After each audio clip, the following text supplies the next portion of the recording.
नमस्कार, botany student YouTube channel में आप सभी का स्वागत है। आज के इस वीडियो में हम बात करेंगे plant genetic resources and there importance के बारे में। सबसे पहले हमारे पास आती है डेफिनेशन प्लांट जेनेटिक रिसोर्सेज की।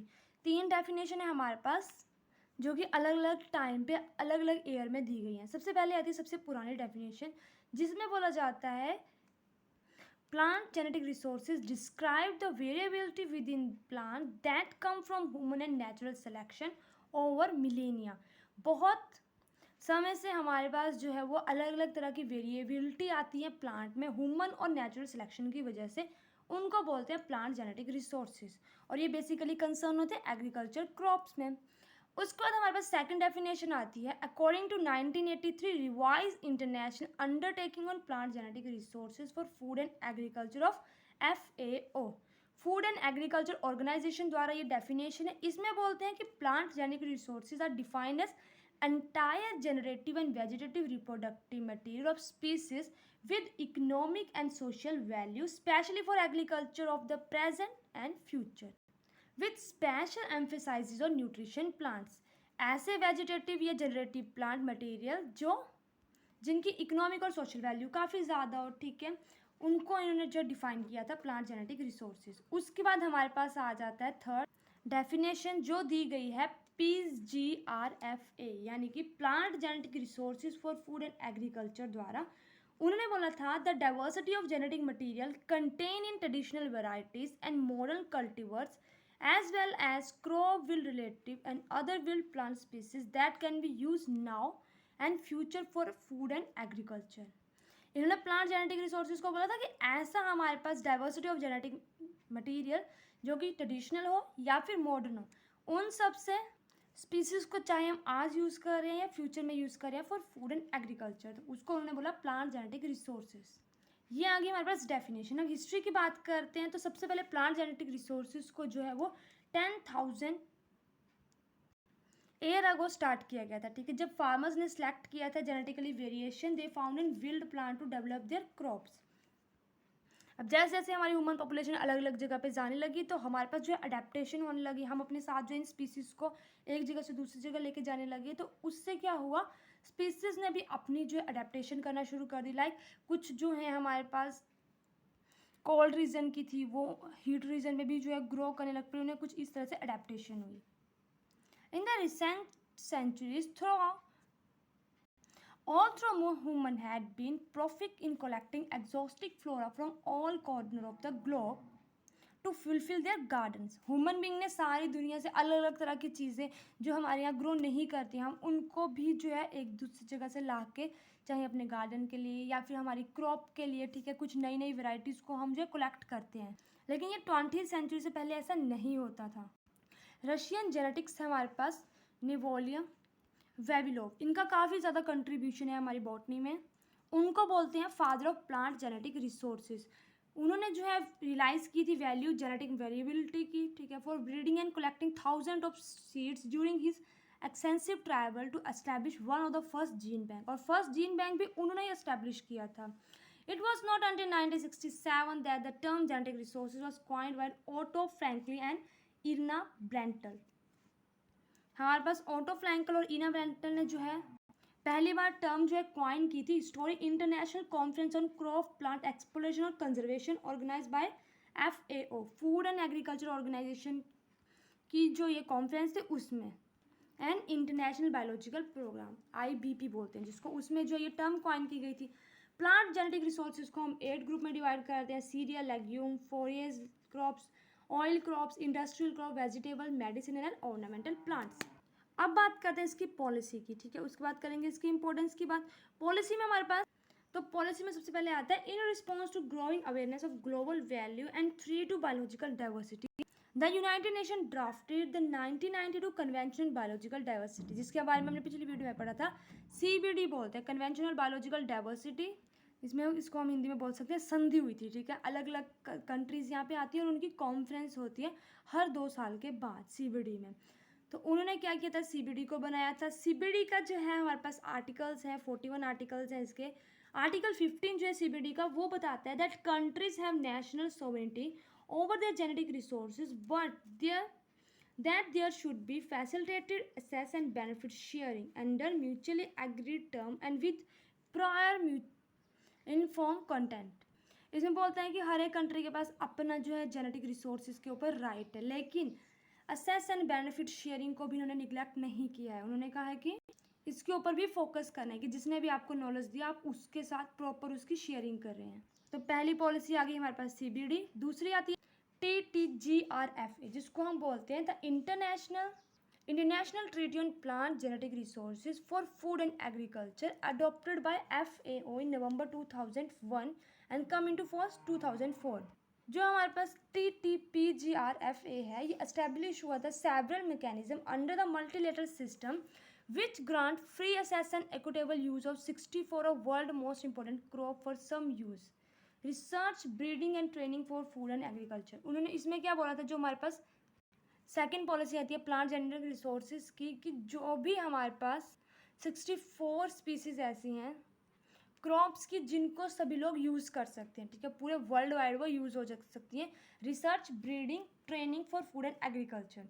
This treaty prevent the recipient of genetic resources from claiming intellectual property right over those resources in the form which they receive them, ensure that access to genetic resources considered with national and international laws। अब देखो कुछ countries ऐसी हैं, जैसे हमारे पास patent होता है, ठीक है, जैसे टर्मरिक का पेटेंट इंडिया के पास है, अलग अलग कंट्रीज के पास अलग अलग चीज़ का पेटेंट होता है। उससे रिलेटेड कोई भी चीज़ अगर कोई भी कंपनी बनाती है तो उस कंट्री को कुछ ना कुछ देना पड़ता है, ठीक है। तो हमारे पास जो TTPGRF है, इसके अंडर ये है कि जो भी रिसोर्सेज हैं किसी भी कंट्री के हैं, ठीक है, उनको 64 ऐसी स्पीसीज हैं क्रॉप की जिनको कोई भी यूज़ कर सकते हैं, उनसे कोई भी चीज़ें बना सकते हैं, ठीक है, रिसर्च, ब्रीडिंग और ट्रेनिंग के लिए। तो इसमें जो है ये बताया जाता है कि जो भी है हमारे पास जेनेटिक रिसोर्सेज हैं वो इंटरनेशनल और नेशनल लॉ के साथ जुड़े हुए हैं, ठीक है।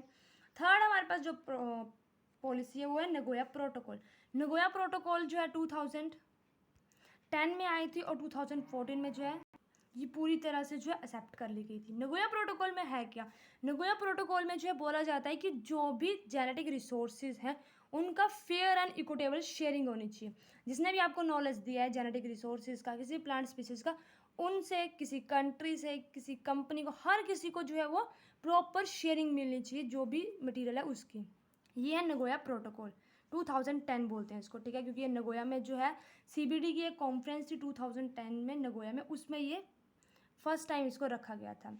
अब होगी पॉलिसी के बाद इंपॉर्टेंस की बात करते हैं। तो इंपॉर्टेंस हमारे पास है कि जो प्लांट जेनेटिक रिसोर्सेज है वो प्रोवाइड करते हैं wealth, food diversity for human को, एनिमल्स को, फाइबर देते हैं, फ्यूल, मेडिसिनल प्लांट्स, ये सब चीज़ें हमें मिलती हैं प्लांट जेनेटिक रिसोर्सेज से।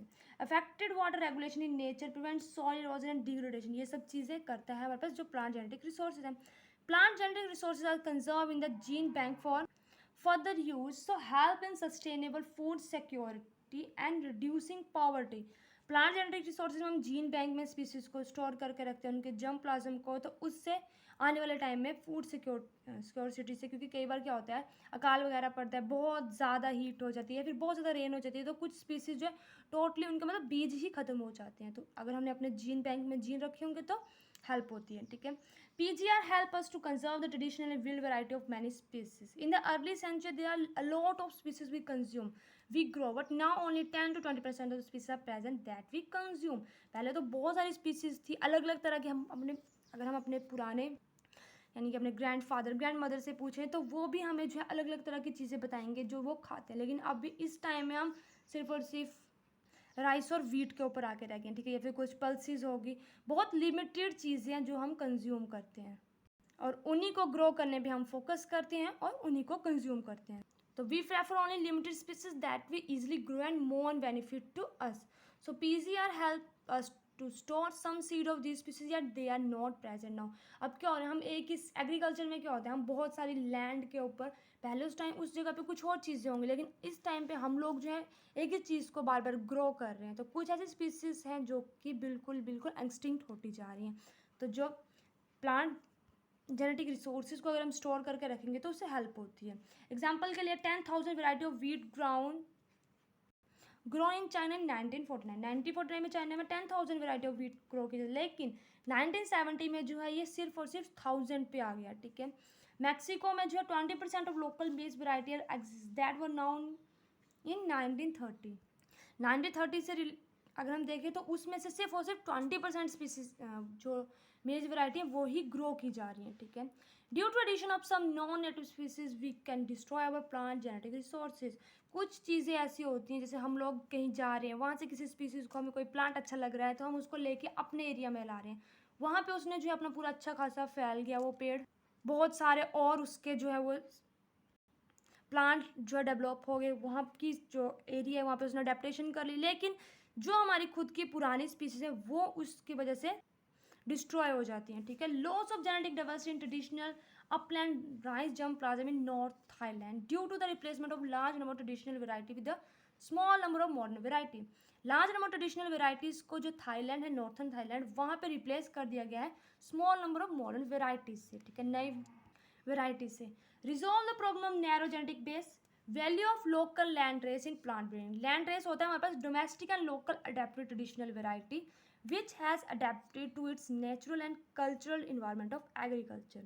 ये आगे इसकी इम्पोर्टेंस। अब इशू की बात करते हैं तो हमारे पास प्लांट जेनेटिक रिसोर्स की बहुत ज़्यादा हाई जो है वो वैल्यू है, उस वजह से बहुत ज़्यादा इशू यहाँ पे राइज हो जाते हैं। अलग अलग पार्टीज़ जो है आके बोलती हैं कि हमारा जेनेटिक रिसोर्सेज है और हमारा, तो इसको देखते हैं। पहला इसमें इशू है कि much of the material for breeding program are collected from southern hemisphere and send to gene bank in north hemisphere. South hemisphere से उन्हें कलेक्ट किया और जीन बैंक नॉर्थ हेमिस्फीयर के जीन बैंक को सेंड कर दिया।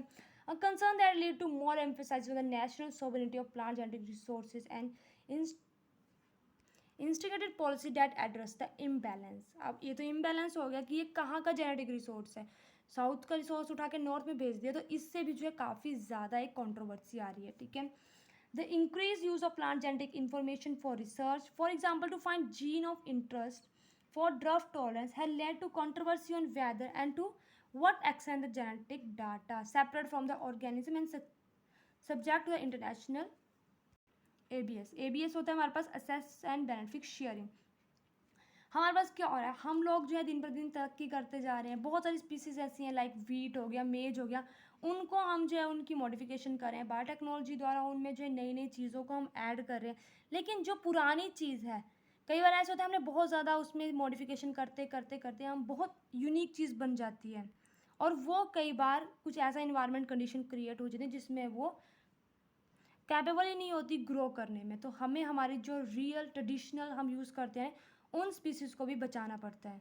अब हम जो मॉडिफिकेशन कर रहे हैं तो सेकंड जो इशू हमारे पास आता है कि हमने कोई स्पीसीज़ ली, हमने उसमें नई नई चीज़ें जो है लाइक ड्राफ्ट टॉलरेंस उसमें ऐड कर दी।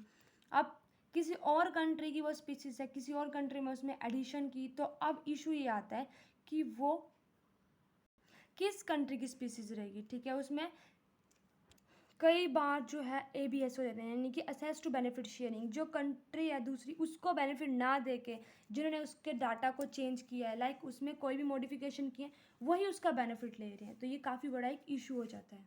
तो ये कुछ प्रॉब्लम है प्लांट जेनेटिक रिसोर्सेज की।